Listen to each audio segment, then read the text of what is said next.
Hello, everyone. Good afternoon. First, a brief announcement. We've been advised by administration that the mask rule is speakers can remove their masks, but those in the audience who are asking questions need to leave their masks on. And the new microphones are great. They can pick you up behind your mask. Thank you. Legend has it that in 1961, when Mickey Mantle and Roger Maris hit back-to-back home runs, Yogi Berra said, "It's deja vu all over again." It was funny at the time because, as we all know, deja vu refers to an illusion, a fleeting feeling that you've done something before, but it's not real. However, this phrase has become part of our lexicon now, and it means things happening over and over again. So during the last month, when I was sitting in my apartment waiting for the next COVID numbers to come out, I kept thinking about Yogi Berra and deja vu. COVID over and over again. During this last episode, Horizon House seemed abandoned for over a month, and I noticed a sense of resignation among us. We seemed dragging a bit more, not smiling much, hungry for interaction, kind of like what other retirement homes are like all the time.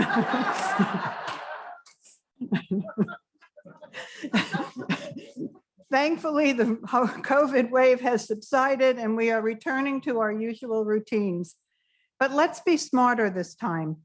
Although this strain of the virus hasn't been as deadly as it was before, a lot of people got very sick. People were hospitalized, and we're still getting new cases. Between Thursday and Sunday, or yesterday, we had 3 new cases. So keep wearing high quality masks, especially during meetings, gatherings, and performances. And also if you're gonna use a microphone. These are small sacrifices to make to keep each other safe. And I think I can attest to the efficacy of masks. I had a meeting during the height of the COVID surge with someone in a small room. We were both wearing masks, but 12 hours later, she tested positive for COVID. And I didn't get it. And I attribute that to the fact that I had a mask on, that we both had masks on. Okay, enough about COVID. I do have some positive news to tell you. Let me show you the agenda. Very much like all our agendas, Mike Ostrem, approval of the minutes and so forth. And for today, for spotlights, we have Carol Ottenberg with puzzles and Nancy Federici for Friday night movies.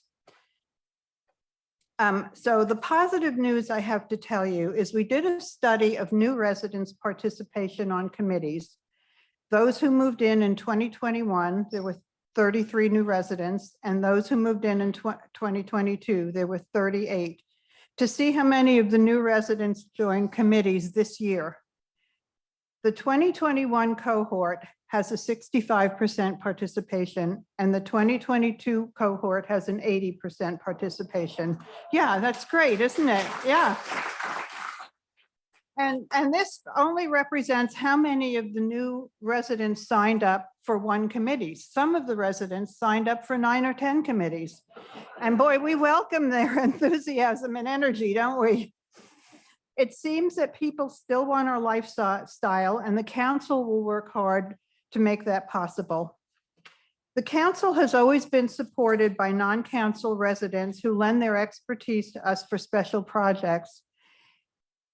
For the assistance we received since I became president, I want to thank Alice Melanie, Louise Alburis, Carl Swenson for technical support with Word and Excel, Lila Doyle for the extraordinary work she's been doing year after year after year as the assistant treasurer and office manager, and for David Schaup, who assists Lila in the office. And now a thank you to Cami Elbow, who is going to work with Lila Doyle, and hopefully she will love that job and continue in Lila's footsteps. And finally, and not least, to Mary Ann Anderson, who is working with Carol Roach on the bylaws for the second year in a row. These are some of the resident council assistants who have gotten us through the last few months, and they've been invaluable because I started my term with many grandiose plans, and boy, I needed help. So thank you. There are many who join us at other times during the year, and I thank you in advance for your help. At the January meeting, the issue of lighting or lack thereof in the North Tower garage, the University Street garage, came up. And we took that issue up with administration. And I hope that all of you who park in that garage notice that we now have new lights inside and outside, far superior to the way they were. And Brian is still working on trying to get us more light on B2 and B3. So they're going to lower the fixtures that are there and see if they spread light over a larger area as a first step. And as many of you may or may not know, I am on the CEO search committee of the board. We have had screening interviews with 2 people, and I believe we're going to get data on 6 others in a very short time and start looking at them. The board committee is taking this project very, very seriously. We know how crucial this is to Horizon House. We're losing Mike, and that's going to be a big deal for us. And we know we have to get it right. And finally, at the request of the Environment Committee, the Residents' Council has joined with administration to eliminate the use of helium and balloons at Horizon House. You'll receive a copy of the new policy and the Environment Committee's report this afternoon in your cubbies. And I think once you read it, you'll understand that this was the right thing to do. And the council felt very strongly about this. So I thank you. And now I introduce Mike Ostrem.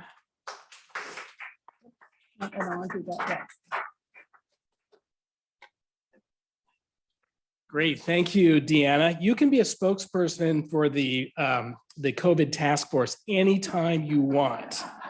That was well done. Thank you for letting me be here and kind of communicate a few things. We had Diversity Week. It got a little interrupted and, it was a little bit, herky-jerky, but we had a few good things going on. We'll hopefully have a better opportunity next year and not be faced with quite the same COVID outbreak that disrupted things, but hopefully you had a chance to participate in the food trucks. Food's good, it's fun, it's different. So hopefully you had a chance to do that. Beginning Wednesday, tomorrow, the 22nd, from 2 to 4, we'll start having some West Tower conversations with West Wing residents. That's the first group that we want to share what that relocation plan looks like. And, this is just the beginning of a long haul of challenging, emotional, just gut-wrenching type stuff. And we're going to do our very best to try to make it as palatable as possible. We can't make it a good experience relative to not doing anything at all, but we'll try to make it as good of an experience as we can. And what that means is that when we have our meeting tomorrow and we lay out an organized plan, it doesn't mean that there aren't going to be comments and questions and what about this and what about this? No, then we'll make sure that we're iterating and taking these things into consideration so that we're not being dogmatic about some game plan that leaves somebody out or particularly aggrieves somebody. We will do our best to take that information in and modify how we go forward and try to improve our process. But it's a long haul. This is a marathon, not a sprint. And so we just have to kind of time ourselves or manage ourselves to not get overly anxious because it will last a long time. We will then have a follow-up, and so we're going to gather information. We will give individual packets to West Wing members so they have detailed information about their own situation, which will in turn lead to conversations individually with each resident family and what their particulars are so that we can make sure that we take a macro view to the micro view of each individual circumstance. And then we will share, kind of broadly with the community what the game plan is. We don't want to leave the entire community out. We just want to give deference to those who are most immediately affected, try to make some improvements in that messaging, and then make sure that what we communicate to the community at large kind of reflects those conversations. And then we're going to have a conversation with the west-facing Central Tower folks, right? They are experiencing a significant change in their apartment view and what that means and what they signed up for and how it looks now. And we had a lot of conversation way back when. Now we got to re-up that conversation, talk about some options that we can offer to folks to mitigate some of that. So they too will have a part of the process in how they experience a West Tower. And then, of course, on March 27th, that's next Monday, we'll have an all-house meeting where Methuen will kind of walk through the latest version of what we're looking at in terms of the building. You've heard us say in the past that it's really important that this is just not a building on a piece of land. This is integral to our entire campus.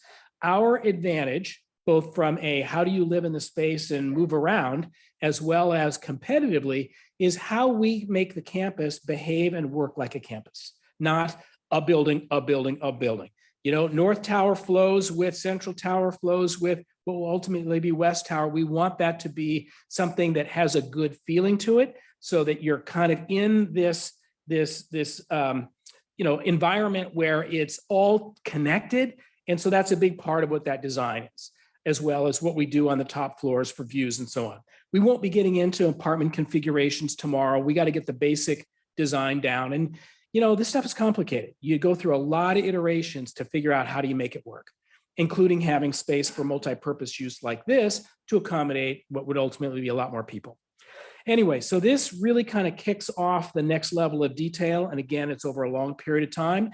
And while we're not putting out a schedule of, here are the next 2,000 meetings we'll be having, we will have meetings and we will have documents or pieces of paper that explain things throughout this process. And if we need to have a meeting to cover some issues that were somehow not contemplated, then we'll have a meeting to do that. And that'll be what our life will look like over the next several years. Thanks again, Deanna, for the COVID update. This is brutal, right? I mean, none of us like this. This just plain sucks. And we hate it. We had 59 cases at that peak. On Monday, we had 3. So to Deanna's point, it wasn't as deadly. Yes, people got hospitalized. These are not things we want to see, but it's not as bad as it has been in the origination of this pandemic. But nonetheless, we get those spikes. We got to do our best to wear masks, just kind of make sure we're washing our hands, watching the groups that we congregate with to try to protect ourselves and hopefully minimize it. And that's kind of what our new protocol is. We don't know when this ends. Nobody does. But I think we've been able to at least get through it in a reasonably successful way. So anyway, those are kind of my updates. Put out the CEO report. There's always a few facts and figures in that are worth knowing and just paying attention to. Again, we communicate transparently with a lot of, with our residents on what goes on. As a total anecdote, I think I said this once before at Fireside Chat, but one of the candidates who was looking to, for this particular role was let go of at another community because that community's CEO thought that they were getting too communicative with the residents and wanted to keep everything really arm's length and keep people at a distance. Well, that's just not who we are. You might not like everything you hear, but you do hear it. I can't promise you'll like it, but I can promise you'll hear it. Okay, next Fireside Chat is on March 31st at 10 a.m. Hopefully it'll be here and live streamed. And are there any questions of me before I give it back to Deanna and the rest of the list? All right, thank you so much.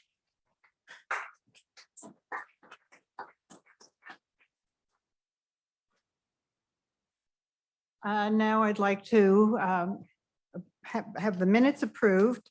The minutes of the previous meeting have been distributed to the council members. Are there any corrections to the minutes? There being no further corrections, the minutes stand. And now I'd like to call Ned Lange up for the report on the signups. Spring has sprung, fall has fell. Here we are, happy to report on the signups.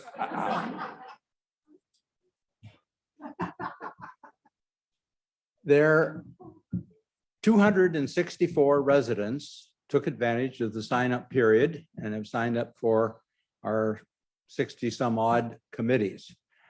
This concludes the formal sign-up period, but does not conclude the opportunity for every resident to sign up and get involved anytime they want to. We are not limited. If you want to take up another activity, jump in and start one if you want. That's all right too. But it's our next publication of our activities book will be in October, and we'll have another sign-up period in November. And maybe, COVID willing, we'll even have a sign-up fair. Thank you.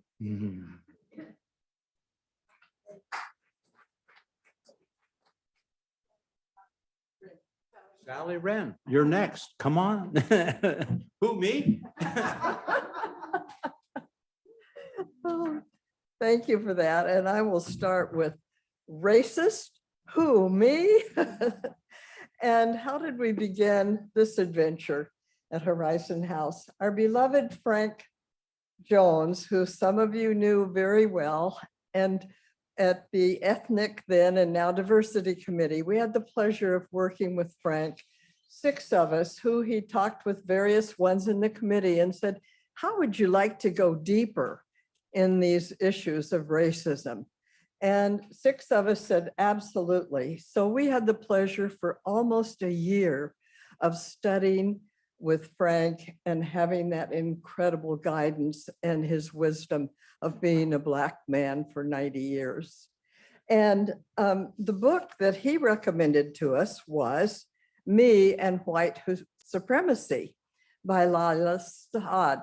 And Lila has given us a book that not only has incredible thought, but it also has questions at the end of each chapter, which just bring up natural conversation.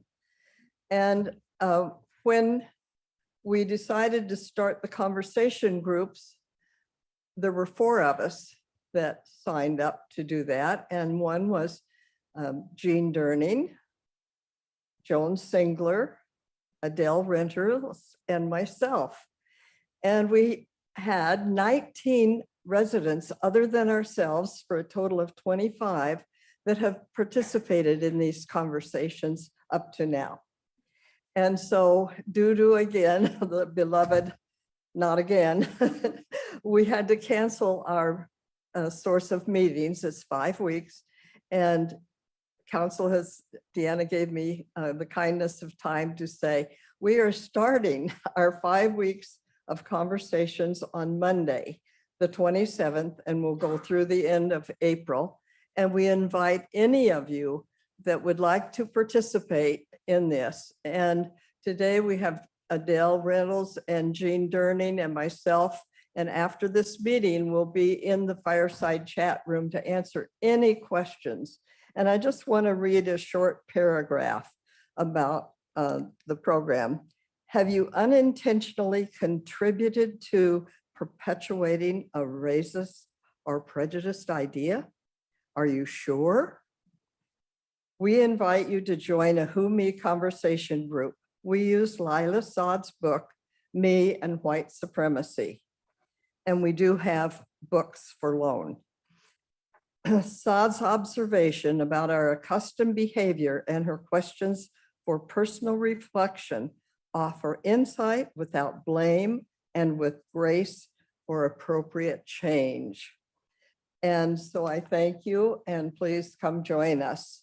And at this time, I would like to bring to the podium our wonderful treasurer, and that is Karen Smith, sorry. Got the wrong K.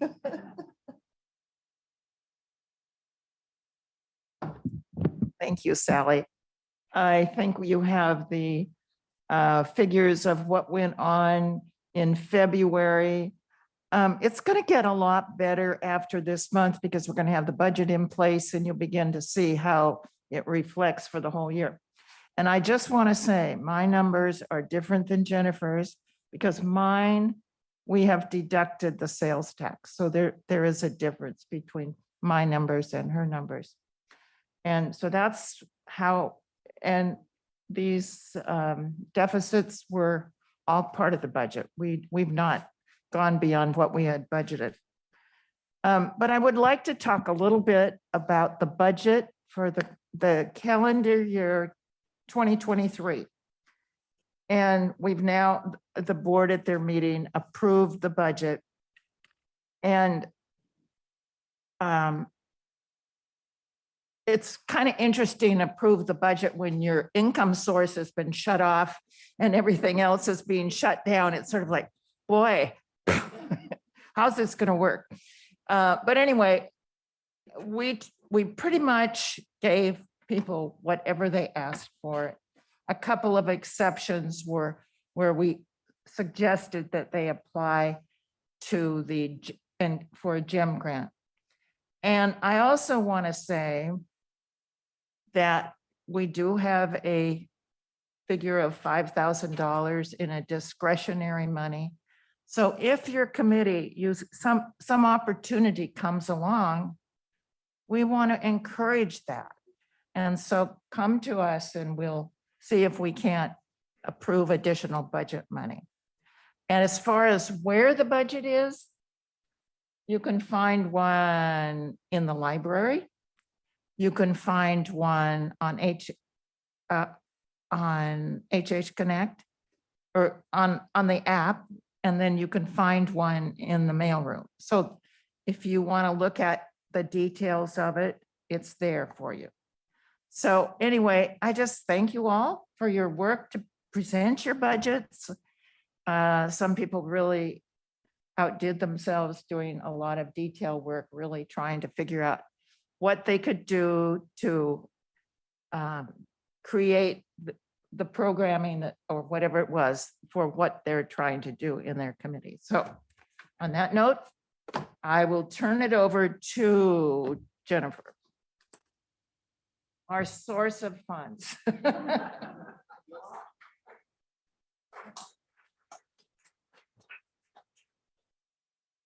So finally, the Monday market is back open. Yes. It was exciting to see people return yesterday to shop and to socialize. There were residents and employees and various community visitors. Lots of clothing, several pieces of furniture, and a variety of household objects were purchased for a total deposit yesterday of $2,244. $208 in taxes will be deducted from that. The March total will be unique, a combination of only 1.5 market days. That is because this next Monday, the market will not open until noon due to the Methuen presentation on the West Tower at 10 o'clock.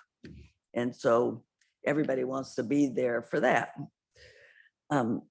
So remember, next week starts at noon.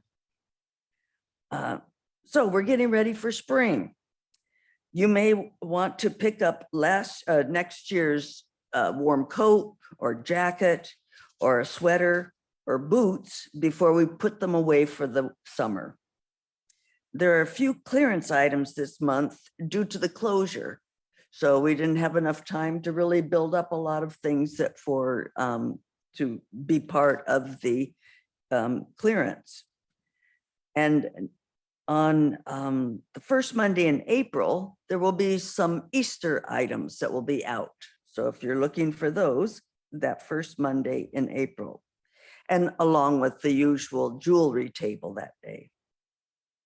Pretty soon, light clothing, short sleeve shirts, and sandals will begin to appear on the racks and on the shelves.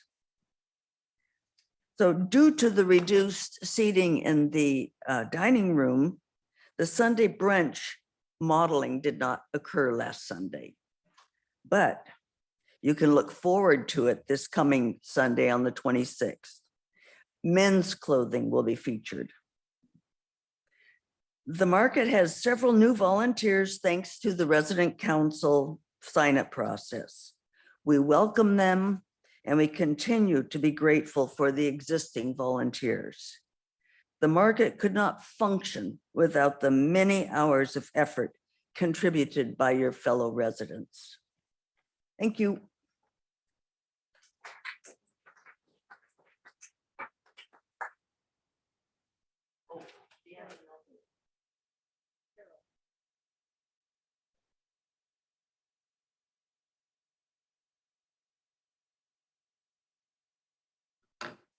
Hello, everybody. Thank you, Residents Council, for the opportunity to share our wonderful jigsaw puzzle activity with everyone here and on Channel 370. Here's Bernice Kastner, looking intent, maybe a bit lustful, while she works on a cardboard puzzle. For those who don't know where we are, our puzzle tables are located just below us on the B1 level, between the pool table and the outside terrace. We always have out 3 wooden puzzles and 2 cardboard puzzles. We lift them only for social events or programs with food and drink that are served on B1 occasionally. Other than that, our puzzles are out 24 hours a day, 7 days a week. Got insomnia? Come on down. Cabin fever? We're your answer. Our mighty co-chairs are Ann Pound and Margaret King. Now, Ann is a former librarian, so she always has a batch of wonderful statistics for me at the ready. Just what we wanted to know. Our wooden puzzle collection numbers more than 150. And we have upwards of 100 cardboard puzzles right now, I'm told. So what do we do with all these puzzles? It takes 5 of us to manage the tables and the puzzlers, each of us working a 2-week shift. On duty, we visit the tables once or twice daily, break down completed puzzles and put out fresh ones. Each wooden puzzle on the table is listed in our logbook when it's put out. Sometimes notes are added of happiness or disgruntlement from puzzlers. A note is always made when a piece is damaged or, gasp, lost. We completed more than 400 wooden puzzles last year. So each puzzle in the collection was done about twice during that time, with very, very, very few lost pieces, I might add. What about taking puzzles to your apartment? During the big COVID a couple years ago, we started an informal loan program, and it was Risa Ransom who suggested it. So come on down, take a look through this cabinet or the one beyond it, pick out a cardboard puzzle or 2, check it out, return it when you want to, whatever you finished. These are just a couple of puzzles we've done in the last years. Actually, my mother cut this one, so I happened to have a slide of it, thought I'd bring it. We did it last spring. And another one here, one of my favorites. We all love animal puzzles. So where on earth did all these puzzles come from? Our wooden puzzle collection was started with a GEM grant, now enrichment grant, more than 10 years ago. More wooden puzzles have been added through additional grants for large piece puzzles, small puzzles, that kind of thing, and through our annual budget, courtesy of the Residents Council, for which we are very grateful. These generous fundings plus individual donations of puzzles allow us to add to our wooden puzzle collection and refresh our cardboard selections. I don't think any retirement home in the country, or maybe anywhere, has what we have: a huge collection of quality puzzles, adequate space and light to work them, plus a take-home loan program. not to mention our indomitable, fervent group of insatiable puzzlers. How many are there in our merry band? No one knows. 36 might be a rough guess. Now, much has been written about the benefits of working jigsaw puzzles. Mental stimulation, for one. The challenge of turning a maze of separate pieces into a completed picture.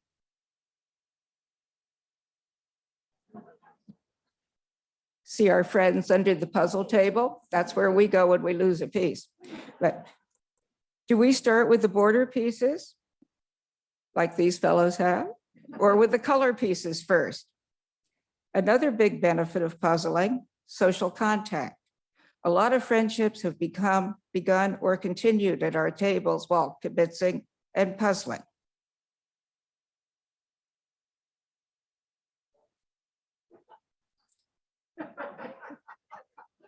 Unlike these poor guys, most of us are compatible. Here's Pat Graves, hi Pat, who's looking serene here at the tables. Sometimes we call our tables puzzledom. Our dear late George Dvorak termed our little world on the B1 level as puzzledom. But take a look at that, Dave and Pat. I know that's not you. Nothing like this ever happens in puzzledom.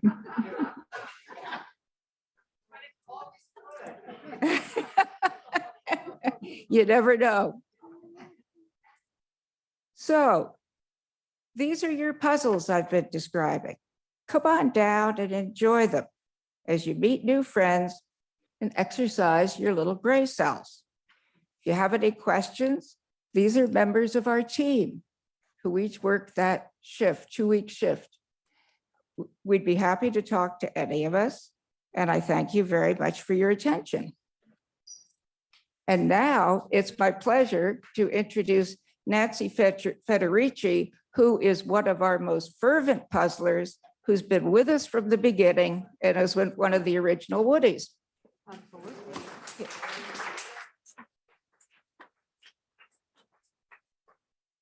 I am indeed a puzzler.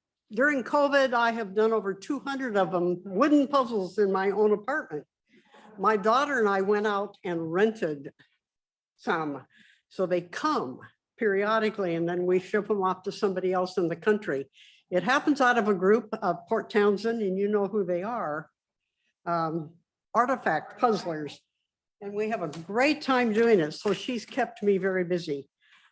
My committee is probably not as exciting as puzzling. But anyway, we are probably the only committee who only meets once a year. And then the group takes over from after that, after we've made our discussions of the things that we do. We listen to people around, they drop names to each of us as we walk by and give us all of our ideas and ideas that we have for the 3 groupings that we do on Friday. We do not call ourselves the movie committee. We are a Friday film committee. We do art films, we do foreign films, and we do documentaries. And if we can't get it from Netflix, which is my main source for getting them, we can get some of them from Scarecrow. We're running into a problem one of these days, and I'm sure Sam will say the same thing over here. You know, a lot of these movies and films coming out now are only going to be streamed, and we will not be able to get them on DVDs, so we can run them through our equipment. So that makes it quite different and difficult for all of us. Friday night films and Saturday movies are generally quite different. I want you to understand this. Films are supposed to be a realistic expression of life. They have social messages that come along with them and a particular thought or an idea running through them. Now, I went and researched this to make sure I got that correctly. They talk about sensitive subjects, things that are difficult to understand, things that sometimes make us extremely uncomfortable while we're watching them. And if you've been watching the Friday night ones, I think we've tried to do a pretty good job of carrying through on that. Documentaries then will do about the same thing. They see what people are doing within the world to make our lives better or not. We're working with the Earth Committee for Earth Day, and we'll be working with them and doing some films for that. Interesting thing happened over the week or on the film that was on Friday night and replayed yesterday on Sammy Davis Jr. Somebody handed that to me and I thought, oh, okay, maybe we'll give that one a try. It was really a good story on a very talented, uneducated dancer, musician who had spent his whole life traveling with his family all over the country and doing things. But because of this, we had a story of music. We had a story of an interesting life, his work with Black lives, his civil rights. He marched with Martin Luther King, all these things that I had not known. And he also had a Black-white marriage. And I didn't know that. He married a woman from Sweden. Who would have thought? And that was all crammed into one film. Movies, on the other hand, are usually made, now don't get mad at me, Sam. They're supposed to make us feel good. They're made for entertainment, for mass appeal for a lot of people, to stress popularity of what things are going on. They use expensive actors and sets that require a lot of money and many people, and certainly long film times for some of these things.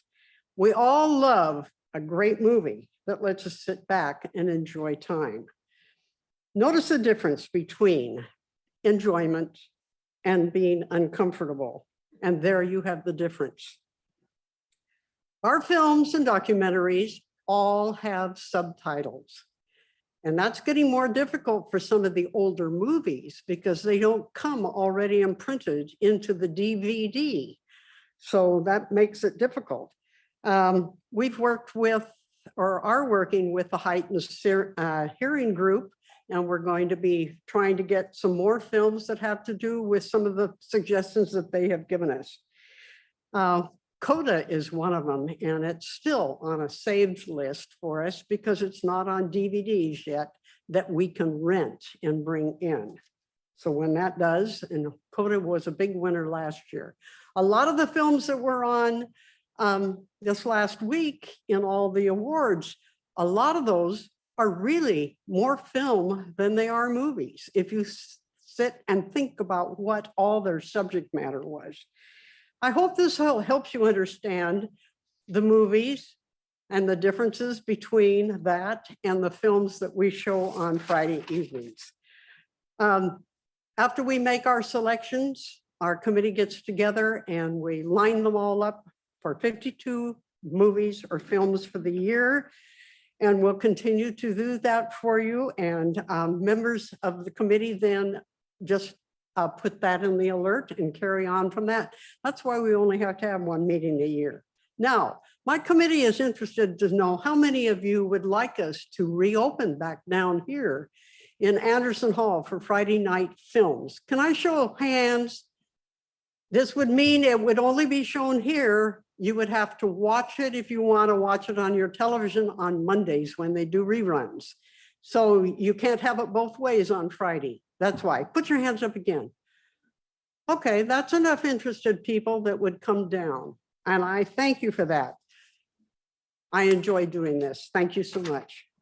Okay, Carol, for you.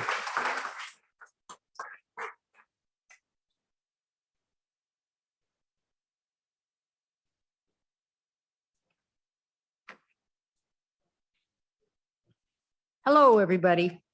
It's time for a burning question. Burning questions come from any resident about any topic related to Horizon House. I do my best to get full answers before the next month's regular Residents' Council meeting. This month's question was asked by 3 residents in the past week. And here it is, sorry, in the past weeks. And here it is. We know that over the next 3 years roughly, current West Wing residents will be rehoused in other parts of Horizon House to prepare for the demolition of the West Wing prior to the construction of the new tower.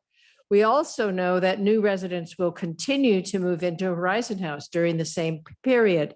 Here's what we don't know for sure. Is it true that apartments that become available in the North Tower will be reserved for new residents, and that those moving from the West Wing will be offered apartments only in the Central and East Towers? The answer comes from CEO Mike Ostrem. In a meeting last week, Mike clarified that current residents who will be moving from their West Wing apartments will have priority over new residents for all apartments in all 3 towers that are roughly equivalent in value and size to the apartments the residents are vacating. Unless West Wing residents choose to make a financial adjustment upward, apartments of much higher value than their current apartments will go to new residents who choose them. In short, no. North Tower apartments that become vacant will not be reserved just for new residents. Now it's your chance. If you have a concern about anything related to Horizon House community, even if you're just curious about something, please meet me, Carol Roach, in the Fireplace Lounge right after this meeting. I'll be there for at least 30 minutes to write down your questions and to pledge to find an answer. So bring your burning questions to the fireplace.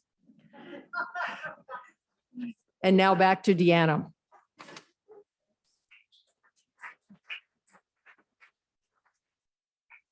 Thank you, Carol. I have an announcement from the dining committee. They will also have a table in the fireside lounge to take any of your suggestions, complaints, compliments on dining services. So they'll be there right after the meeting as well. Now, are there any questions for me? Yes. May? Wait, let. I got it. Okay.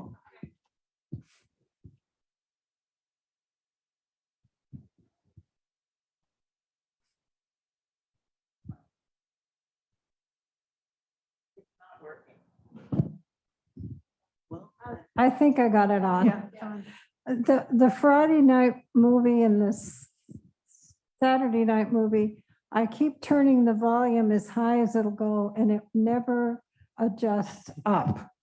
Is there any chance that we're ever going to get that changed? Because I think it's not just a temporary thing. I think that's the way it is. Yeah, I've noticed that too. And maybe Risa or Nika can answer that question because I have no idea.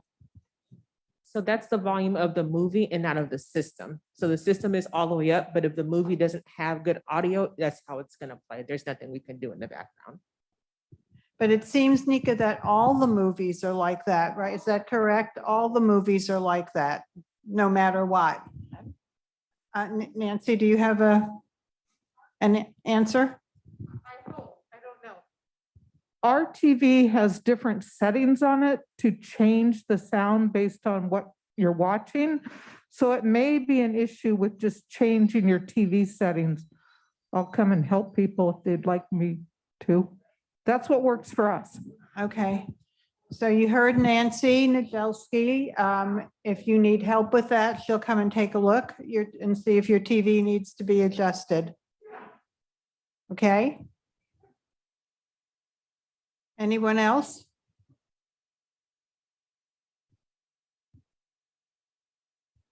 We're done? Okay. Thank you all for coming. And the next meeting will, we do have a question. When will we start being able to eat in the dining room with other people besides our families? Now, yesterday. Yeah.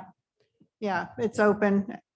I think they're going to stop doing buffets except for Friday.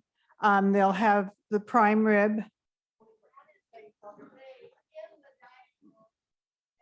Right. of the dining room. Right, It's not a separate buffet. right, exactly. Just for the prime rib portion of the meal on Fridays, but there'll be no more buffets. They'll be all sit down table service.